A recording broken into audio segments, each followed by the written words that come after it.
Hello everyone, this is Jotto, and welcome to my first Solforge weekly. This is a weird video for me to do, but yeah, and before anyone says anything, nothing, no.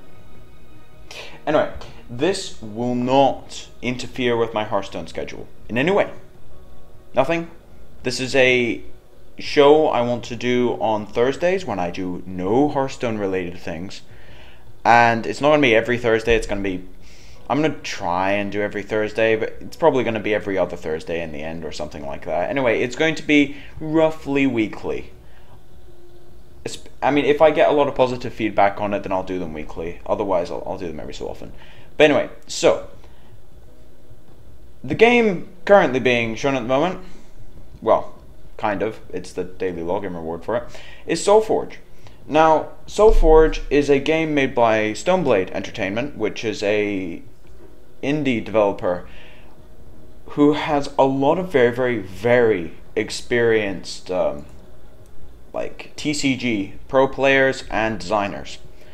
For instance, Brian Kibler, who was and is still a Magic professional player, and there's a couple of other ones. As far as sort of professional Magic goes and things like that, the development team is very good. But the actual game, it's another CCG. It's more complex than Hearthstone, and it's the game I've been streaming a lot. I do play Hearthstone from time to time, but the game I actually like to stream is Solforge because I enjoy the complexity that the game has, and the fact that I don't know as much about the game compared to Hearthstone, so it's kind of something for me to really get into. However, a lot of the people who have seen me from Hearthstone don't really know what they're looking at. So I'm going to be doing sort of a series of videos, as I said, every so often on Thursdays, explaining some of the things about the game, going over some of the things to look for. This particular episode is going to be a video version of a tutorial, you could say. I'm going to play a couple of games just against the bots, actually. Just a couple of games against the bots. Play a fairly basic deck that doesn't have a lot of triggers going on. And just explain what's going on, essentially, with the game. So, first things first, when you actually come into the game, you get this screen that comes up. There are daily rewards, just like in Hearthstone, but there are 3, and they're quite generous as far as dailies go. You've got 1 for logging in, and I'll just open up this chest, if you want to open, thank you. And so, what did I get from that? This was a fairly average one, actually. You can get much better than this. I got 1150 silver, which is used for buying packs and drafting tickets and things like that. Drafting being essentially like Arena, but closer to Magic drafting as opposed to Arena. And I also got a basic pack. Now, basic packs are the only pack you can buy with silver. However, there are many ways of getting packs that normally you'd only be able to pay for, like with actual money. But first things first, we'll open a basic pack. Now, this is what most new players will be doing for about a week, is just opening basic packs and getting daily rewards and opening more basics. So what I got in this basic pack is 2 commons and a rare. There are 4 rarities in the game. There's common, rare, heroic, and legendary. The deck is itself 30 cards, and you can have 3 of a copy. So it's more consistent in terms of the amount of cards you can have in the deck. Gives a lot more tech options in terms of running one-offs, things like that. But anyway, so you notice that the actual card, it looks fairly self-explanatory. I'll just go over one of the basics. This pack was actually fairly good. I've got a basic card, one with a sort of simple ability, and then one with an actual complex ability. So, first things first. This is one of the commons we ended up getting. Water Walker, and you notice there's 3 here. Now, this is a mechanic I'll explain further when I actually get into a game a bit further on in the video. But Water Walker is a completely vanilla creature. Just has stats, no ability at all. And the way this works is when you get it for the first time in your hand, you play it as a level 1. Now, whenever you play a level 1 card, instead of going to a graveyard or anything like that, it goes back. Every single card you discard or play goes back into your deck as the next level up. So if I play a Water Walker on turn 1, then the level 2 version goes back into my deck. And I'll explain more on this later, but it goes into level 3 as well, and you can only draw the next rank up every 5 turns. It's a phrase called ranking up. As I said, I'll explain that in the game because it's easier to show as opposed to explain. Now, the other card here, that's another common, has an ability. This is Regenerate. Now, it says at the start of each turn, so you and your opponents, it gets 2 life back. So if I deal 2 damage to it, it heals 2. And the level 3 version, which is the most powerful, if it takes, it can heal up to 6. Now, this is interesting because you can buff things up, and then it regens all the way up, and you can trade and efficiently and things like that, and it actually regenerates up. Now, so regenerate is on a couple of different cards, but this is sort of the most vanilla one you can get. The rare, however, rares, they sort of follow a similar principle to the way Hearthstone works, although it is kind of also the same in power. So the power goes up as you actually go up rarities, but card acquisition is easier, so it kind of balances out. So this is a Shaper. Alright, so the community has 2 different nicknames for these things, Shapers and Savants, because there's one for each of the 4 colors or factions that you can use, and they all have Shaper and Savant with like a name. And the common thing of these cards is they all have these stats at each level. And at level 1, they're just pretty vanilla. Level 2, whenever you play a level 1, so 1 level below, of a card of this faction, white is called the Loyan, of this faction, then you can give something 2 armor. So what does armor do? Armor is kind of like in Hearthstone, where it stops damage before it actually affects the character, where it prevents the first 2 damage dealt to it. However, the difference is armor is completely regenerated every single turn. So in order to get through armor, you need to hit big often, which is why a lot of cards have pretty low armor numbers, so that it's not overpowered. Armor is generally one of the mechanics which they're fairly limited on what you can actually get. And then the level 3 is an upgraded version of level 2, where you can play level 2 or lower to trigger it, and the effect is larger.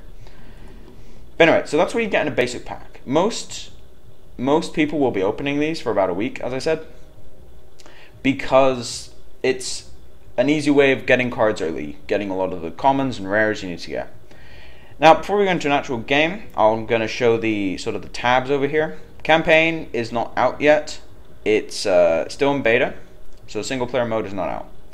So as we go into the actual shop here, we have standard things, cosmetic, we have alternate art. Now alternate art is weekly, where they come out once per week, and you can look at it and you can see some of the alternate art, and it has like its own special symbol. It's cosmetic, completely cosmetic. Card of the day is a way of buying a specific card, because currently crafting isn't in the game, although they are working on it and it will be in soon. So at the moment, the only way of acquiring a specific card to look for it is on card of the day and hitting lucky. Now, this has to cost gold as far as this is concerned, because it's a microtransaction, but 325 gold is actually not much. Like if I go into the gold tab, I mean, I put, I think, 15 euros into this to get going. I bought the $20 pack here, but $20 was just, it was 5,500. So this isn't much. It's about, what, 50 cents? Something like that. Some of the legendaries cost a couple. It's the kind of things you'd expect out of a card game. The difference is these cards are fairly easy to acquire in other ways of doing so. Next thing down is event tickets. Now, event tickets are used for 2 things. They're both in the tournament section, and I'm going to go over them a little bit later. You can buy them with gold or silver, and that's what I'm doing at the moment, is I'm saving all my silver from daily rewards into event tickets. Now, bundle of 10 event tickets, that's just a thing where you can't buy them with silver, but you get a bit of extra value. It's to encourage people to buy with money at times. Basic boosters, I showed one. They're very cheap. Just the daily gave me enough to buy another one. I'm not going to because I've got so many of the basics and rares and such, but you can get these very, very easily. There are other two packs, normal and premium. Now, you will see these as daily rewards from time to time. Normal, I think you see usually one a day. If you're lucky enough, you can get a pack or a card. Or I think you can still get event tickets from dailies. So normal packs show up from time to time. They have 6 cards in them, I think. Is it 6 or is it 8? It's 8. Yeah, they have an 8 card pack with 2 rares, a heroic, which is the next level up, and they also can open legendaries. All the packs can have legendaries, but normal packs have a higher chance of opening legendaries. It's about 20%. Now the next one down, this is a very rare pack, which you can get in dailies or from winning tournament queues. And these have 10 cards in them, including at least 1 legendary, 3 heroics, and 3 rares. You can get 2 or 3 legendaries. Most I've ever opened was 3. And you can get a lot of heroics, and it's just every time you open one of these, it's sort of a big deal. Next thing down, some microtransaction stuff, additional deck slots. You start with 8. It's enough for most people, but you can pick them up for silver. The faction decks, these sort of starter decks for people who want to get into the game quickly and don't mind throwing some money around. These probably cost, I think, about €7 or $10 each, and they all have a color-specific legendary that's actually quite useful. I think it's either 1 or 2. I think it's 1. If I open this, it shows the deck list. Yep, 2 legendaries, 3 copies of a heroic, which is very useful, and some of the key rares and basics. They're fairly good to get into the game with, and you don't need them. I didn't get one. I don't know that many people who did get one, but sometimes they're good ways of getting into the game. Rest of the stuff is just skins. I picked up my my Utera skin, the green skin, because I love playing green. So I picked this up for silver, and I could pick up another skin if I wanted to. So anyway, on to the next tab. Tournaments. Now, tournaments are essentially the equivalent of arena, but you can do them for constructed as well. So, let's see, can I use a more info tab? Yeah, I can. Okay. So, it takes 7 tickets to enter a draft. And you get tickets from 1, playing drafts and constructed tournaments and doing well, and 2, there's a 4th daily. The dailies are log in, win 1 game, win 3 games, and win an online game. If you win an online game once a day, you get a free ticket just from playing an online game and beating the guy. So that's one of the main ways of getting tickets, and the other one is just sustaining yourself through getting 2 wins out of 3, or maybe 3 wins out of 3, things like that. But anyway, so you go into a draft and you pick 30 cards. You pick a 30 card deck from packs, like full packs. It goes from 6, 5, 4, 3, 2, 1 card. And then you keep doing that over and over and over again. And you get 30 cards and you keep them. You actually keep the cards. It's one of the best ways of getting cards once you've got yourself set up a bit with some basic booster packs.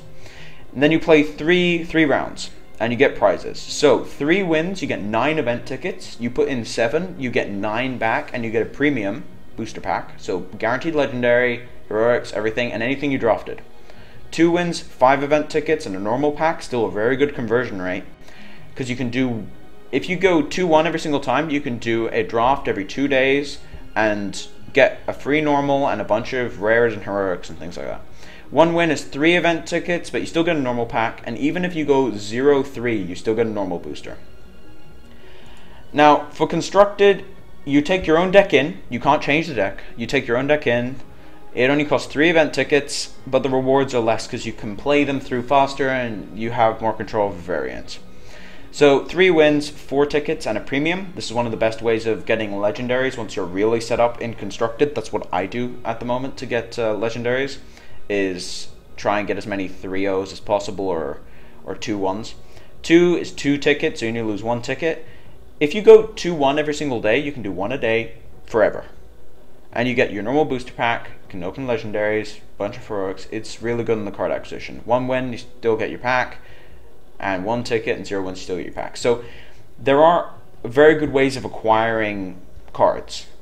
Even though there isn't crafting, the actual amount of cards you get from drafting and from opening so many packs on a regular basis, it does stack up. Now, I'm just going to go into a game with a bot here. Now, I need to figure out if I can actually find a deck that is not confusing, because I have a habit of building very confusing decks. I think, yeah, let's go for a removal deck. This is when I lose to, like, the bot. I'm guessing this is when I lose to the bot. Just saying, because I don't lose to, like, the bot ever, but you never know. So let's see, what could we go for? Screw it, random. So anyway, we'll go into a game, and the reason I'm playing as a bot is so that he passes turns pretty much instantly, and I can explain what's actually going on without running down the clock. Now, first thing you notice is the board. This isn't the default skin, this is the Jotto skin. First thing you notice is the board. There are 5 lanes on the board. 1, 2, 3, 4, 5 is how people tend to refer to them. And you can play things in any lane, and they are stuck in that lane, unless they have a certain ability. Like this card here, Grimgaunt Predator, has an ability here called Mobility, which every turn, it needs a turn to get ready, but every turn you can move it by 1. Move it 1 space and move it out of the way of a blocker or something like that, and it gives you lane manipulation. So you have 5 lanes, and once all 5 lanes are complete, you can replace creatures on the board as well. So you never really get completely clogged up lane-wise. Now, the other thing that happens is the player who goes first can play 1 card, and then the player who goes second plays 2. And then after that, it's 2 cards, 2 cards, 2 cards, 2 cards, 2 cards. The only exception is if there's a clause on the card called free. I don't have any in this deck to show, but there's a clause on some cards called free, and it means that you can play it without taking up an action, and it's a good way of spamming out some cards. Now, so he played 1 card, but there's 2 creatures on the board. This card is Aetherhounds. It's very, very similar to Feral Spirits. However, the level 1 is what he played. You can put a second Aetherhounds on the board anywhere. They don't have to be next to each other. This is not the same for all things that come in 2s, but something unique to Aetherhounds, where you can play 1, say on this lane here, in lane 5, and then play another one anywhere else. Helps a lot with blocking and trading and things like that. Now, the other thing to notice is that I start with a hand of 5. But when I actually play a card, if we play this Grimgaunt Devourer, you'll notice that a level 2 version of the card went into the deck. So when I rank up, which happens every 5 turns, you rank up, and you can see your progress to ranking up by this little green bar. When I get to rank 2, or player level 2, you can start drawing these cards. You actually have the option of drawing these cards. It's kind of the equivalent of in Hearthstone being locked from 3 mana cost and below cards, and then on turn 5 you can suddenly start drawing 6 to 3 and below, and then after that on rank 3 you can draw any card. It's kind of the way it works in Solforge. It makes everyone sort of on the same footing. You don't get bad draws as much, because all the creatures are sort of level in terms of how powerful they are. Now, the other thing is that, if I just throw out another creature here, so that goes into the deck, and you press battle. Now, this happens every turn, where every single creature that can attack will, on both turns. Every single creature that can attack will on both turns. So the ring you see here is the defensive ring. Now, the defensive ring is what happens when you play something, unless it has aggressive, which allows it to attack straight away. It's charge, essentially. But it works the same way as Summoning Sickness in Hearthstone, where they can't attack for a turn, but then after that they can attack all the time, and it happens every single time. So there's 2 combat phases per turn, essentially, per full round. One on your turn, one on your opponent's turn. It makes combat a lot faster and clears up the board quite well, and also speeds up the pace of the game. Now if I hit end turn here, you notice I have 3 cards left in my hand. If I hit end turn, I discard those 3. They go back into the deck as level 1s, so I can draw them later, but not until I rank up to 2. Every time you rank up, your deck is reshuffled with all the cards you played and discarded. So, yeah, every single time you do that, it's all the cards you played and discarded, and that's just how the actual level up system works. So when I get to rank 2, I can draw any cards I discarded and also any cards I actually played to level them up. Now, what he did here was he played his own Predator, and he played Ferocious Roar, which gives everything on his side of the board +2/+2. But then when he levels up, it's +3/+3, and then +5/+5. So what I'm going to do here, since he did that, I'm going to Dreadball, which is a very powerful removal spell, where it's level based. It has to be the same level or greater than what it's targeting, but it deals damage equal to the creature's attack.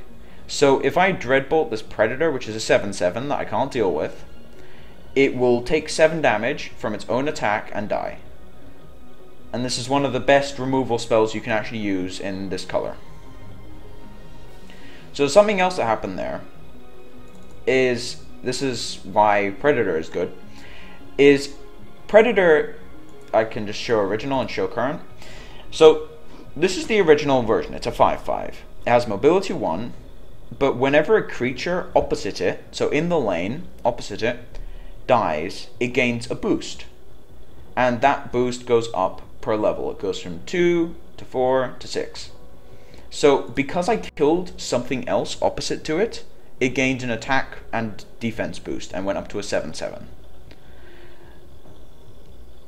So this is one of the reasons why Predator is so good, because it just runs away with the game if they can't deal with it. But because it has to attack every single turn, you can't always respond in the way you want to. Now, because his stuff attacks on my turn as well, his Ether Hounds attacked into my X-Wrath that I just played, and there was an actual combat phase. He took 12 from my side of the board, and he lost his creature. This is how combat works on both sides of the turn, and it gives each player the initiative for combat. It really keeps the pace of the game sort of sped up. Now, this also gives me an opportunity to show off Regenerate. Now, X-Wrath is a card where it's a zombie. It's a tribal card, so to speak.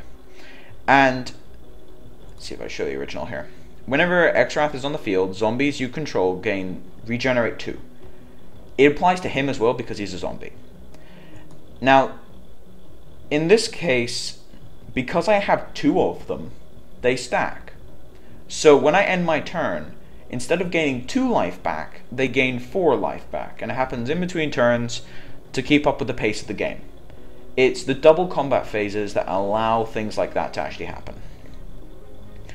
Alright, so what we're going to see here is 2 Dreadbolts, as I showed earlier, to kill both.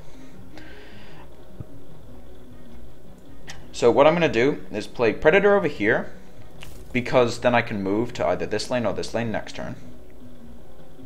And then play another creature, because I don't want to just randomly throw out spells, because spells don't give you board position and they're better to use sort of when they get their maximum effect. But Magma Hound is a very interesting creature. He's sort of like the Elven Archer of Solforge, although much stronger compared to Elven Archer. So he has the ping effect. Whenever you play him, or whenever he enters the field, there are ways of getting them into the field without playing them, but that's for another time. Whenever you play him, it deals 2 damage to a creature your opponent controls, so it's a ping effect. And every time it levels up, it gets larger in terms of the ping, so it goes from 2 to 4 to 6. It's a very, very, very good utility card. Good when you draw it later on and it's not leveled, because you can still draw those lower level cards and it has a very nice utility effect to go along with its actual stats.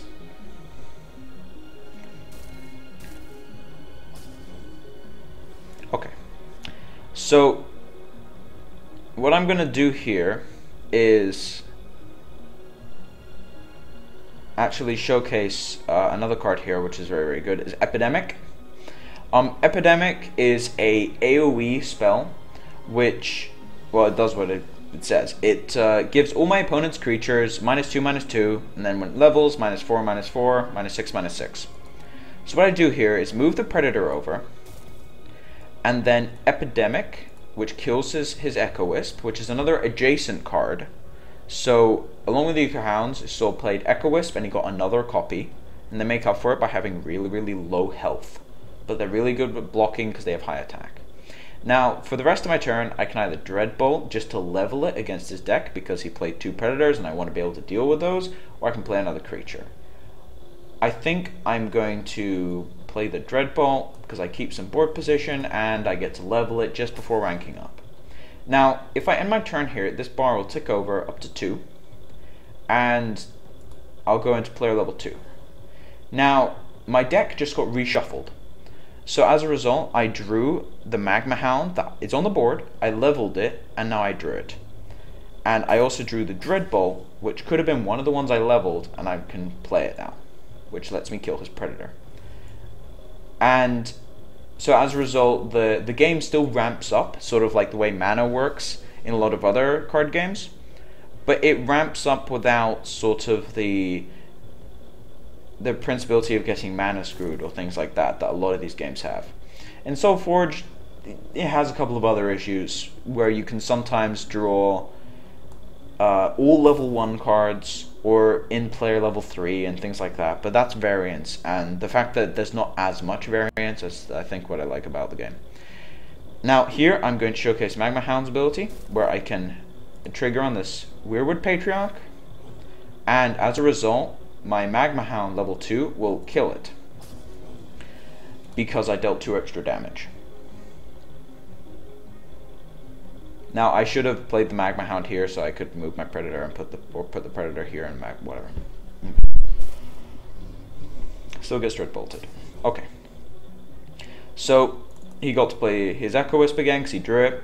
Echo Wisp is interesting, where you play 2 of them, and then the level 2 you play 2 of them. The level 3 is the crazy thing about the card, and that's the reason it's legendary, is instead of filling 2 spaces, it fills all of your spaces. Now it sounds insanely overpowered, but the actual stats for a level 3 are really bad.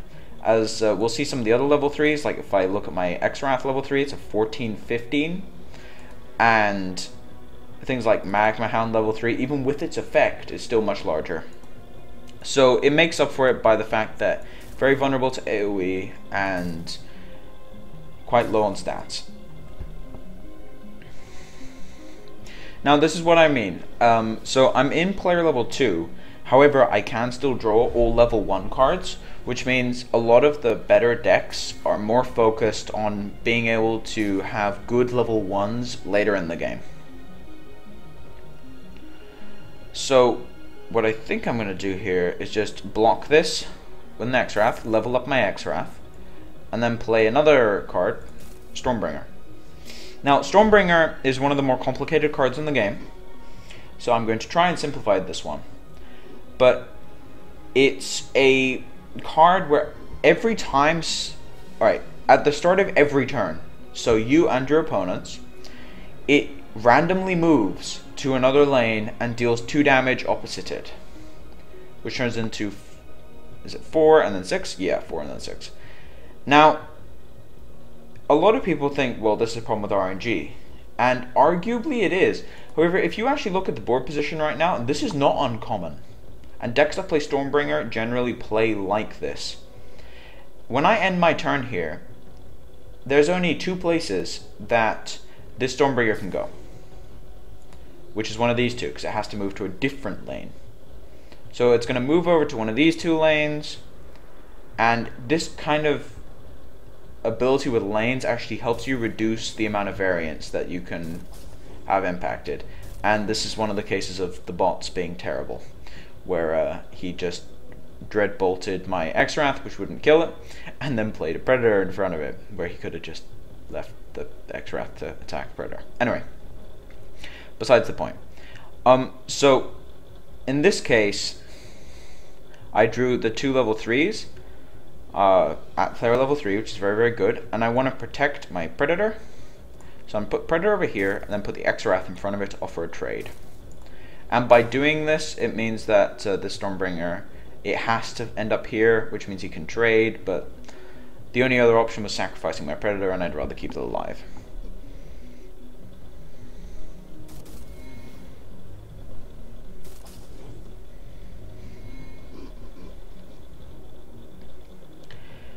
Now, I can do 24. I have lethal. Because, and I'm actually probably going to go for it because it lets me showcase some of the spells. So, this deck is very, very removal heavy, and one of the spells here is called Static Shock, and this actually lets me show what free is.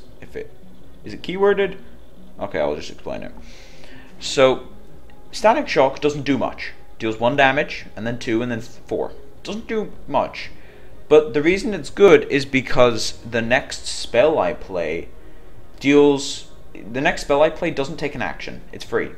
So in this case, if I attack here, I also have Lightning Spark. Lightning Spark is pretty standard burn, usually used for creature removal, 5, 8, 12. So normally a level 1 Lightning Spark would not kill him. He's on 6 health at the moment, so it wouldn't kill him. But if I Static Shock him, then I get my little effect, and now even if I play a creature, which would be my second thing normally, so normally I'd be out of actions, but because of the Lightning Spark, because Lightning Spark is now free, I can actually kill him. And that's sort of how free works. It lets you level more cards in your hand, and actually gets you ahead because you draw more leveled cards later in the game, and that's why the mechanic is good. Now, I think to conclude this, I'm just gonna open up another daily. Now, this one was a bit of a worse daily reward. Got a pretty good one to start with, but this one was a bit of a worse one. So this showcases some of the other things you can get on dailies. I got a Hulk, which is a fairly mediocre common card, but it is still something that people can play with when they don't have any other cards. It's very, very vanilla. The stats, nothing too special, but they're not terrible. And it's just a vanilla card that's fairly okay. Also, another note, its race is actually Abomination, which is notable because there is an Abomination like archetype, you could call it. There's a couple of different tribal things. There's robots, abominations, off the top of my head. There's one I mentioned earlier.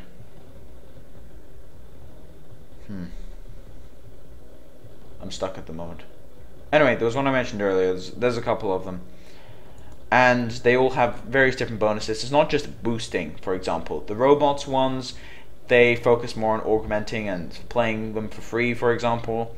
And the abominations focus on what happens when they die and things like that. So it's interesting the way they did the tribals.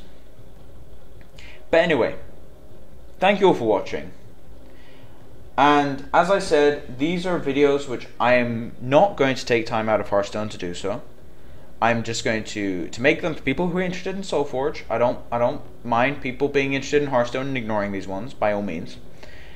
But if you are interested in Solforge, I do stream it pretty often, actually, almost every day nowadays. I do play Hearthstone, but I prefer streaming Solforge. I like interacting with the community, and there aren't that many. And I'm getting a phone call again.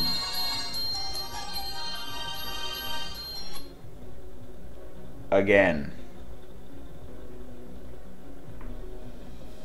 think that's a good way of ending. But anyway, so yeah, if you want to see me actually playing Solforge, then come on my stream whenever I do start streaming, like usually every day, and you can. Now I'm getting messages. Okay, my phone is hassling me. I better go. So yeah. Anyway, thank you all for watching. Jotto signing off.